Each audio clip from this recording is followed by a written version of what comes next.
اور سبب کیا ہے کہ جس چیز پر اللہ کا نام لیا جائے تم اسے نہ کھاؤ، حالانکہ جو چیزیں اس نے تمہارے لیے حرام ٹھہرا دی ہیں وہ ایک ایک کر کے بیان کر دی ہیں، بے شک ان کو نہیں کھانا چاہیے مگر اس صورت میں کہ ان کے کھانے کے لیے ناچار ہو جاؤ۔ اور بہت سے لوگ بے سمجھے بوجھے اپنے نفس کی خواہشوں سے لوگوں کو بہکا رہے ہیں۔ کچھ شک نہیں کہ ایسے لوگوں کو جو اللہ کی مقرر کی ہوئی حد سے باہر نکل جاتے ہیں تمہارا پروردگار خوب جانتا ہے۔ اور ظاہری اور پوشیدہ ہر طرح کا گناہ ترک کر دو۔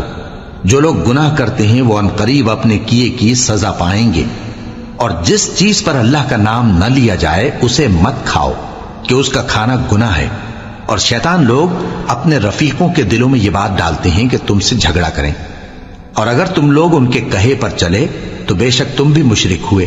بھلا جو پہلے مردہ تھا پھر ہم نے اس کو زندہ کیا اور اس کے لیے روشنی کر دی جس کے ذریعے سے وہ لوگوں میں چلتا پھرتا ہے، کہیں اس شخص جیسا ہو سکتا ہے جو اندھیرے میں پڑا ہوا ہو اور اس سے نکل ہی نہ سکے؟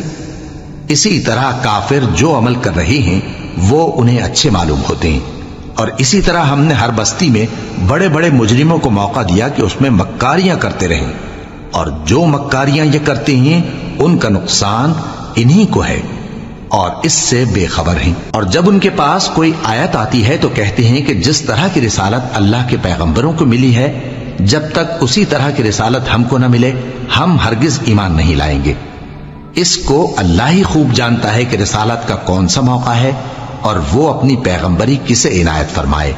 جو لوگ جرم کرتے ہیں ان کو اللہ کے ہاں ذلت نصیب ہوگی اور عذاب شدید ہوگا، اس لیے کہ مکاریاں کرتے تھے۔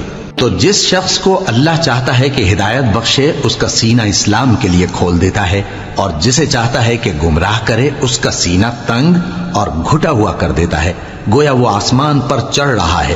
اس طرح اللہ ان لوگوں پر جو ایمان نہیں لاتے عذاب بھیجتا ہے۔ اور یہی تمہارے پروردگار کا سیدھا رستہ ہے۔ جو لوگ غور کرنے والے ہیں ان کے لیے ہم نے اپنی آیتیں کھول کھول کر بیان کر دی ہیں۔